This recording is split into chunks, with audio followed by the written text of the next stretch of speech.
दोस्तों आज का टॉपिक है नगर एवं व्यापार। दोस्तों हम लोग इंटर का इतिहास फर्स्ट राजा किसान और नगर नामक दूसरा चैप्टर पढ़ रहे हैं। इस चैप्टर में हम लोगों ने देखा कि लगभग 600 ईसा पूर्व से 600 ईस्वी तक में जो प्राचीन राजा कौन कौन हुए, उनकी राजधानी कौन हुई और पुराने नगर कौन हुए, उनकी अर्थव्यवस्थाएं कैसी रही, इसके बारे में हम लोगों ने चर्चा किया। अब देखते हैं कि उस समय के नगर एवं व्यापार का क्या व्यवस्था था। तो देखते हैं 6.1 नए नगर। तो 6वीं शताब्दी ईसा पूर्व में हम नगरों के विषय में जानकारी इकट्ठी करते हैं। उपमहाद्वीप के विभिन्न क्षेत्रों में फैला हुआ, जैसा कि हमने पढ़ा है, इसमें से अधिकांश नगर महाजनपदों की राजधानियां थे। प्रायः सभी नगर संचार मार्गों के किनारे बसे थे। तो उस समय जो संचार माध्यम था वह था स्थल मार्ग और जल मार्ग। हम देख सकते हैं कि जितने भी पुराने शहर बसे हुए थे, नगर बसे हुए थे, सभी अधिकांश 90% नदियों के किनारे ही बसे गए थे। तो संचार का सबसे बड़ा अच्छा माध्यम था जल मार्ग। जल मार्ग के माध्यम से व्यापार आसानी से और सुगम था उस समय। तो पाटलिपुत्र जैसे कुछ नगर नदी मार्ग के किनारे बसे थे। उज्जैनी जैसे अन्य नगर भूतल मार्गों के किनारे थे। इसके अलावा पुहार जैसे नगर समुद्र तट पर थे, जहां से समुद्री मार्ग प्रारंभ हुए। मथुरा जैसे अनेक शहर व्यावसायिक, सांस्कृतिक और राजनीतिक गतिविधियों के जीवंत केंद्र थे। तो यहाँ पर बताया गया है इस टॉपिक में कि जो व्यापार का एक माध्यम हुआ करता था संचार का, वह सबसे अच्छा नदी मार्ग था। नदी के मार्ग के बाद कुछ जो ऐसे स्थान थे जहाँ पर स्थल के माध्यम से व्यापार होता था, परंतु कुछ ऐसे भी जगह थे जो समुद्री मार्ग से दूसरे सभ्यताओं के साथ भी व्यापार के माध्यम से जुड़े हुए थे। नगरीय जनसंख्या देखते हैं। सम्भ्रात वर्ग और शिल्पकार। हमने पढ़ा है कि शासक वर्ग और राजा किलेबंद नगरों में रहते थे। किलेबंद नगर का मतलब है ऐसा नगर जिसके चारों तरफ ऊंची ऊंची बाउंड्रियाँ होती थीं। यह लगभग हर किले के बाहर होता था। यद्यपि इसमें से अधिकांश स्थलों पर व्यापक रूप से खुदाई करना संभव नहीं है, क्योंकि आज भी इन क्षेत्रों में लोग रहते हैं।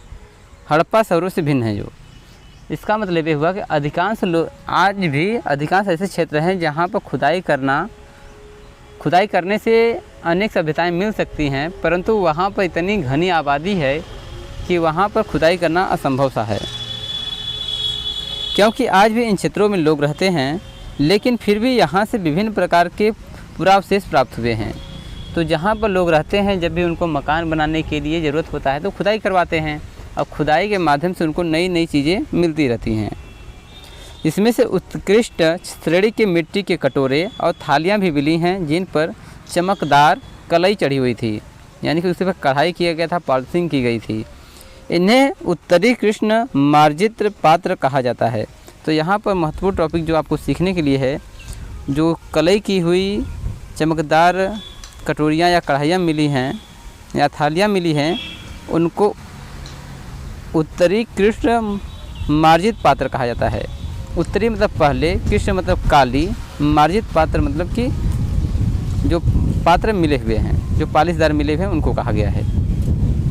संभवतः इसका उपयोग अमीर लोग किया करते होंगे। तो लोगों ने अनुमान लगाया है कि जो चमकदार थालियाँ मिली हैं उनका उपयोग जो है अमीर लोग ही किया करते होंगे उस समय।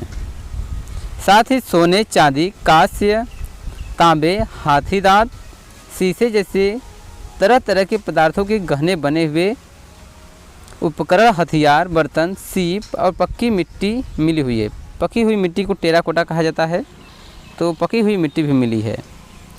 द्वितीय शताब्दी ईसा पूर्व आते आते हमें कई नगरों के छोटे दानात्मक अभिलेख प्राप्त होते हैं। इनमें दाता के नाम के साथ साथ प्रायः उनके व्यवसाय का भी उल्लेख होता है।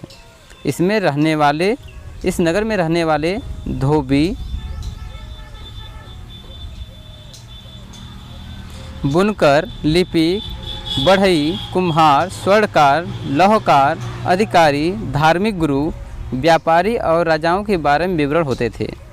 तो अनेक ऐसे भी अभिलेख मिले हैं जो दान दिए गए थे और उस पर अनेक कास्टों के तथा व्यापारियों के, गुरुओं के आदि के विवरण भी प्राप्त हुए हैं। कभी कभी उत्पादकों और व्यापारियों के संघ का भी उल्लेख मिलता है, जिन्हें श्रेणी कहा जाता है। तो यहाँ पर आपको सीखना यह है कि श्रेणी किसे कहते हैं। तो उत्पादकों और व्यापारियों के संघ का उल्लेख मिलता है, जिन्हें श्रेणी कहा जाता है। ये श्रेणियाँ संभवतः पहले कच्चे माल को खरीदती थीं, फिर उसमें सामान तैयार कर बाजार में बेच देती थीं। यह संभव है कि शिल्पकारों ने नगर में रहने वाले संभ्रांत लोगों की बढ़ती मांग को पूरा करने के लिए कई प्रकार के लौह उपकरणों का प्रयोग किया हो। तो यहाँ पर आपको एक मानचित्र दिया गया है। 3री सहस्त्राब्दी वर्ष पूर्व हड़प्पा सभ्यता जिसमें फैले हुए थे, वहाँ कोई नगर थे, यानी कई नगर थे। आप लोग यहाँ पर देख सकते हैं कि उत्तर भारत में कुषाण जो तक्षशिला का भाग है, श्रावस्ती, कन्नौज, मथुरा, महास्थान, राजगीर, जो एक तरह से पुराने जितने भी सभ्यताएं बसी थीं सभी पाटलिपुत्र में ही बसी थीं। इसके बाद साउथ में चलेंगे तो वाकाटक है, सातवाहन है, चोल है, पांडे हैं, चेर हैं आदि साम्राज्य आते हैं। यहाँ पर एक प्रतिमा मिली है, एक भेंट की हुई प्रतिमा है। यह मथुरा से मिली एक मूर्ति का भाग है, जिस पर प्राकृत में यानी प्राकृतिक भाषा में अभिलेख में जिसमें कहा गया है कि एक स्वर्णकार धर्मक की पत्नी नागरिपा ने इसे एक धार्मिक स्थल से स्थापित किया था। तो लोग मूर्तियों को भी दान में दिया करते थे और अपने नाम के साथ ही दान करते थे। यहाँ पर पाटलिपुत्र का इतिहास के विषय में आपको थोड़ी जानकारी देते हैं। प्रत्येक नगर का अपना इतिहास था। उदाहरण के तौर पर पाटलिपुत्र का विकास पाटलीग्राम नाम के एक गांव से हुआ था। फिर 5वीं सदी ईसा पूर्व में मगध शासकों ने अपनी राजधानी राजगाह से हटाकर इसे बस्ती में लाने का निर्णय किया और इसका नाम बदल दिया गया। 4वीं शताब्दी ईसा पूर्व तक आते आते यह मौर्य साम्राज्य की राजधानी और एशिया के सबसे बड़े नगरों में से एक बन गया था। बाद में इसका महत्व कम हो गया और जब चीनी यात्री xuanzang 7वीं सदी में यहाँ आया तो इसे यह नगर खंडहर में बदला हुआ मिला और उस समय वहाँ की जनसंख्या काफ़ी कम थी। तो यहाँ पर पाटलिपुत्र का भी अपना अहम ही योगदान रहा है इतिहास में।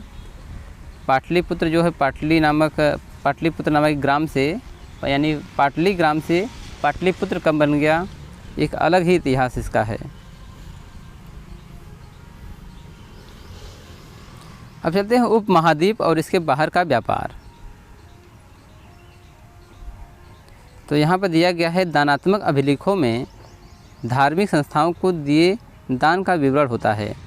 तो यहाँ पर दानात्मक अभिलेख भी जो है इसका एक अलग इतिहास है। 6वीं शताब्दी ईसा पूर्व से ही उपमहाद्वीप में नदी मार्गों और भूमार्गों का मानव जाल सा बिछ गया था और कई दिशाओं में फैल गया था। एशिया, मध्य एशिया और उससे भी आगे तक भूमार्ग थे। समुद्र तट पर बने कई बंदरगाहों से जल मार्ग अरब सागर से होते हुए उत्तरी अफ्रीका, पश्चिमी एशिया तक फैल गया था और बंगाल की खाड़ी से यह मार्ग चीन, दक्षिण पूर्व एशिया तक फैला था। शासकों ने प्रायः इस मार्ग पर नियंत्रण करने की कोशिश की और संभवतः वे इस मार्गों पर व्यापारियों की सुरक्षा के बदले उनसे धन लेते थे। इन मार्गों पर चलने वाले व्यापारियों में पैदल, फेरी वाले व्यापारी तथा बैलगाड़ी और घोड़े खच्चरों जैसे जानवरों के दल के साथ चलने वाले व्यापारी होते थे। साथ ही समुद्री मार्ग से भी लोग यात्रा करते थे, जो खतरनाक तो थी ही लेकिन बहुत लाभदायक भी होता था। तमिल भाषा में मसथुवन और प्राकृत में सथवाह और सेठी के नाम से प्रसिद्ध सफल व्यापारी बड़े धनी होते थे। नमक, अनाज, कपड़ा, धातु और उससे निर्मित उत्पाद, पत्थर, लकड़ी, जड़ी बूटी जैसे अनेक प्रकार के सामान एक स्थान से दूसरे स्थान तक पहुंचाए जाते थे। रोमन साम्राज्य ने काली मिर्च और मसालों तथा कपड़ों व जड़ी बूटियों की भारी मांग थी। इन सभी वस्तुओं को अरब सागर के रास्ते भूमध्य क्षेत्र तक पहुंचाया जाता था। आगे का जो टॉपिक है मालाबार तट। इसको आधुनिक समय में केरल कहा जाता है। यह एक यूनानी समुद्र यात्री द्वारा रचित पेरिप्लस ऑफ एरिथ्रियन सी का एक अंश है। यह लगभग प्रथम शताब्दी ईसा पूर्व में लिखा गया था। भारी मात्रा में काली मिर्च और दाल चीनी खरीदने के लिए बाजार वाले नगरों में से जैसे विदेशी व्यापारी जहाज़ भेजते थे। एक तो यहाँ भारी मात्रा में सिक्कों, पुखराज, सुरमा, मूंगे, कच्चे शीशे, तांबे, टीन और शीशे का आयात किया जाता था। इन बाज़ारों के आसपास भारी मात्रा में उत्पन्न काली मिर्च का निर्यात किया जाता था। इसके अलावा उच्च कोटि की मोतियों, हाथी दांत, रेशमी वस्त्र, विभिन्न प्रकार के पारदर्शी पत्थरों, हीरो और काले नग और कछुए की खोपड़ी का भारी मात्रा में आयात होता था। तमिलनाडु के कोडुमनाल में बहुमूल्य और कम मूल्यवान पत्थरों से बनाए जाने वाले मूंगों के उद्योग पुरातात्विक साक्ष्य मिले हैं। यह संभव है कि पेरिप्लस में वर्णित पत्थरों को इन्हीं तटवर्ती बंदरगाहों तक स्थानीय व्यापारियों द्वारा लाए गए होंगे। यह जो लेख तैयार किया गया है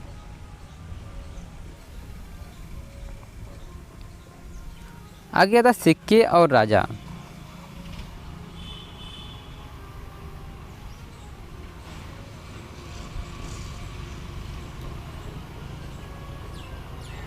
व्यापार के लिए सिक्के के प्रचलन से विनिमय कुछ हद तक आसान हो गया। अर्थात अगर मुद्रा चलती है तो मुद्रा के माध्यम से व्यापार करना आसान होता है और वस्तुओं का सही कीमत भी लग जाता है। चांदी और तांबे के आहत सिक्के, जो आहत सिक्के होते हैं उनको पीट करके बनाया जाता है और उस पर जो है नक्काशी की जाती है या फिर मुहर छाप दी जाती है। 6वीं शताब्दी ईसा पूर्व में सबसे पहले ढाले गए और प्रयोग में आए। पूरे उपमहाद्वीप में खुदाई के दौरान इस प्रकार के सिक्के मिले हैं। मुद्रा शास्त्रियों ने इनका और अन्य सिक्कों का अध्ययन करके उनके वाणिज्यिक प्रयोग के संभावित क्षेत्रों का पता लगाया है।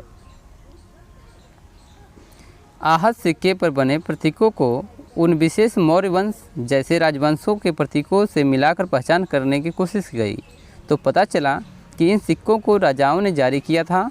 यह भी संभव है कि व्यापारियों, धनपतियों और नागरिकों ने इस प्रकार के कुछ सिक्के जारी किए हों। शासकों की प्रतिमा और नाम के साथ सबसे पहले सिक्के हिंदी यूनानी शासकों ने जारी किए थे। जिन्होंने 2वीं शताब्दी ईसा पूर्व में उपमहाद्वीप के उत्तर पश्चिमी क्षेत्र पर नियंत्रण स्थापित किया था। हालांकि सोने के सिक्के बड़े पैमाने पर प्रथम शताब्दी ईस्वी के कुषाण राजाओं ने जारी किए थे।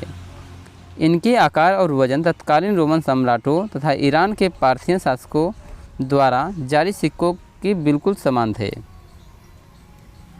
तो यहाँ पर ये देखने को मिल रहा है कि 6वीं शताब्दी ईसा पूर्व से 600 ईसा पूर्व के आसपास जो सिक्के ढाले गए थे वह दो बड़े अन्य सभ्यताओं से मैच करते हैं, जैसे कुषाणों के द्वारा और रोमन साम्राज्य और ईरान के पार्थियन साम्राज्य। इन लोगों से एक सिक्के काफ़ी मैच करते हैं, बराबर हैं। उत्तर और मध्य भारत के कई पुरास्थलों पर ऐसे सिक्के मिले हैं। सोने के सिक्कों के व्यापक प्रयोग के संकेत मिलता है कि बहुमूल्य वस्तुओं और भारी मात्रा में वस्तुओं का विनिमय किया जाता था। इसके अलावा दक्षिण भारत के अनेक पुरास्थलों में से बड़ी संख्या में रोमन सिक्के मिले हैं। इससे यह स्पष्ट होता है कि व्यापारिक तंत्र राजनीतिक सीमाओं से बंधा हुआ नहीं था, क्योंकि दक्षिण भारत रोमन साम्राज्य के अंतर्गत न होते हुए भी व्यापारिक दृष्टि से रोमन साम्राज्य से संबंधित था।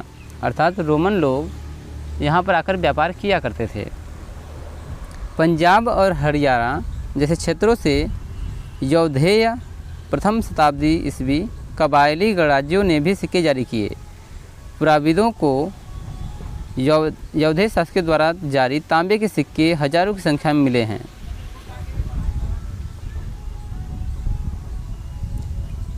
जिनसे यौधेयों की व्यापार में रुचि और सहभागिता परिलक्षित होती है।